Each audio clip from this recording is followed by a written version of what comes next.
সুপ্রিয় দর্শক মণ্ডলী, আসসালামু আলাইকুম। মেরিনস কিচেনের আরও একটি মজাদার রেসিপি দেখার জন্য আমি মেরিন আপনাদের সবাইকে স্বাগতম জানাচ্ছি। আজকের রেসিপিটা খুবই স্পেশাল, কারণ আজকে আমি আপনাদের সবার রিকোয়েস্টের অনেক বেশি মজাদার চকলেট মাড কেকের রেসিপি শেয়ার করতে আসলাম। যারা চকলেট কেক পছন্দ করেন বা যারা চকলেট প্রেমী আছেন, তাদের কাছে জাস্ট অসাধারণ লাগার মতো একটা কেক হচ্ছে চকলেট মাড কেক। এটা যেন কেক না, সম্পূর্ণটাই যেন হচ্ছে একটা মস্ত বড় চকলেট। এটা খেতে জাস্ট ওয়াও একটা কেক। আর আমি সহজভাবে আপনাদের সাথে শেয়ার করেছি রেসিপিটা। এই রেসিপিতে চকলেট মাড কেকের একটা পারফেক্ট বেস তৈরি শেখানো হবে, তার সাথে সাথে গানাশ তৈরি শেখানো হবে ফ্রস্টিং করার জন্য।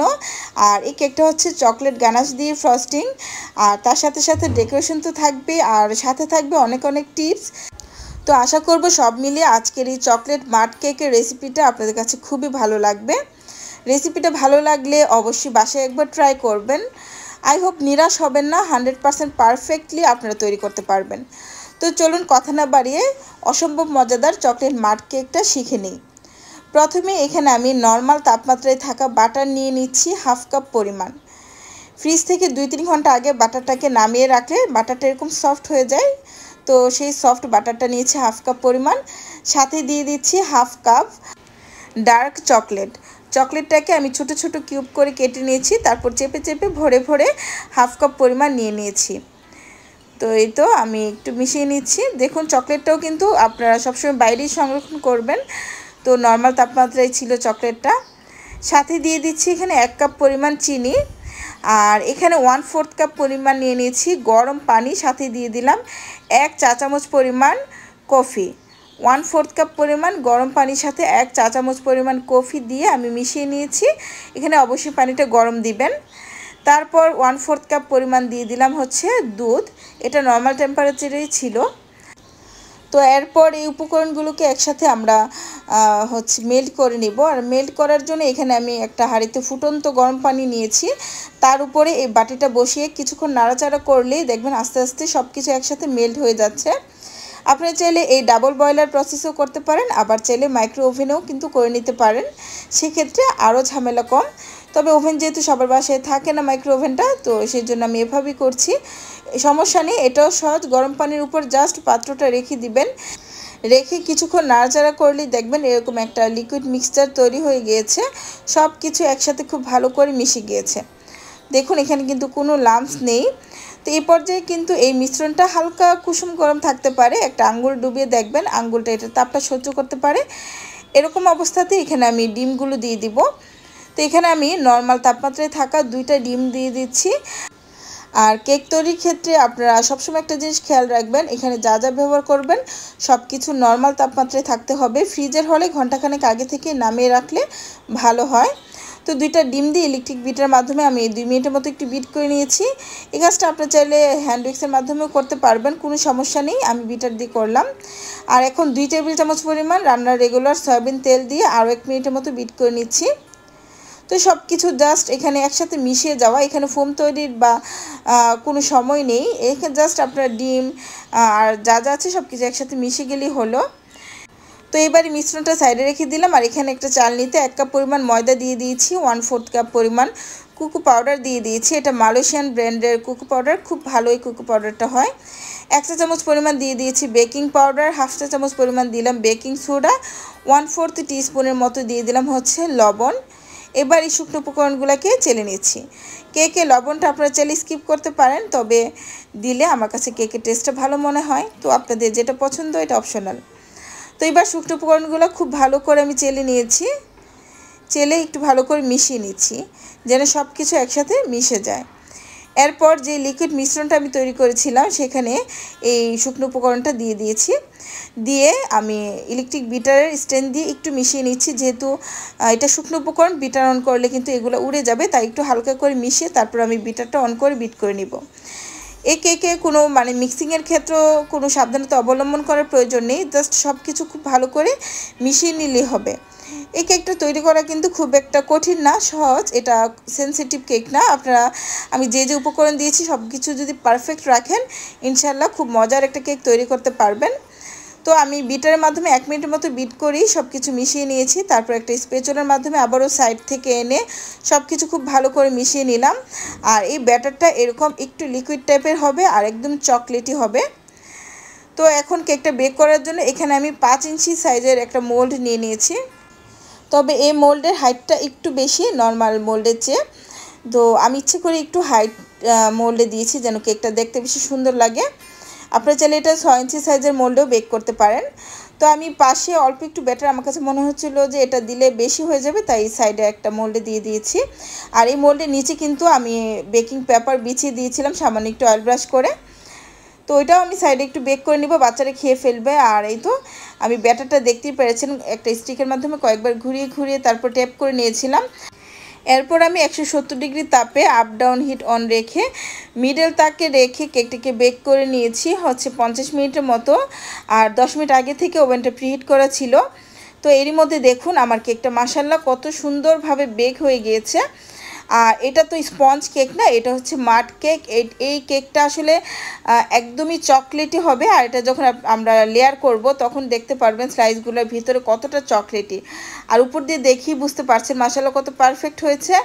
আর উপরটা একদম ব্রাউনির মতো হয়েছিল। উপরের স্লাইসটা বাচ্চারা এমনিতেই খালি খালি খেয়ে ফেলবে। আসলে এই কেকটা আপনার ডেকোরেশন ছাড়াও খেতে পারবেন। এটা খেতে এমনিতেই অনেক বেশি মজার, মানে বাচ্চারা খুব পছন্দ করবে। বাচ্চাদের টিফিনেও আপনারা চাইলে এইভাবে তৈরি করে দিতে পারেন। তো এই তো দেখতেই পাচ্ছেন আমি এটাকে মোল্ড আউট করে নিয়েছি ঠান্ডা হওয়ার পর। আর এই কেকটা মানে কি বলবো, সম্পূর্ণটাই একদমই মনে হচ্ছে যে একটা চকলেট। আপনারা এইভাবে একবার তৈরি করে দেখবেন, খুবই ভালো লাগবে, সবাই খুব পছন্দ করবে। তো কেকটাকে আমি স্লাইস করে নিচ্ছি। উপরের অংশটা এটা অনেকটা ব্রাউনির মতো, মানে কেকটা তো উপরটা একটু দেখতে পাচ্ছেন একটু হার্ড হার্ড হয়েছে। এটা কিন্তু খেতে এত মজা ছিল। তো এটা অলরেডি কিন্তু বাচ্চারা খেয়ে ফেলে। তারপর আমি সেখান থেকে অল্প কিছুটা অংশ রেখে দিয়েছি, ওটা আমার পরবর্তীতে কাজে লাগবে। আমি ওটা গ্রেড করে কেকের ডেকোরেশনে ইউজ করব। উপরের যে অংশটা আমি রেখে দিয়েছি। আর বাকিটাকে আমি 3টা স্লাইস করে নিলাম। এটাকে 4টা স্লাইসও করা যায়। তো আমি 3টা স্লাইস করে নিয়েছি। আর দেখুন ভিতরটা কতটা চকলেটি দেখেই বোঝা যাচ্ছে মাশাআল্লাহ। তো এই তো আমার কেকের 3টা স্লাইস হয়ে গিয়েছে। আর এটা মানে স্লাইসটা ধরা যাচ্ছিল না, মনে হচ্ছিল যে ভেঙে যাবে, এরকম হয়েছে। স্পঞ্জি না, কিন্তু এটা অনেক বেশি সফট, মুখে দিলে জাস্ট মিলিয়ে যাবে। আমার ধরতেই ভয় লাগছিল, মনে হচ্ছিল যে স্লাইসটা ভেঙে পড়ে যাবে। এরকম একটা ময়েস্ট, খুবই ময়েস্ট একটা কেক, অসম্ভব ময়েস্ট টাইপের হয়েছে কেকটা। তো এখন আমি এটাকে সাইডে রেখে দিচ্ছি। আর পরবর্তী স্টেপে চলে আসলাম। আমি এখন যে চকলেট গানাশটা দিয়ে আমি কেকটাকে ফ্রস্টিং করব সেটা তৈরি করে নিচ্ছি। তাই এখানে আমি 250 গ্রাম ব্লুবেলের ডার্ক চকলেট নিয়ে নিয়েছি।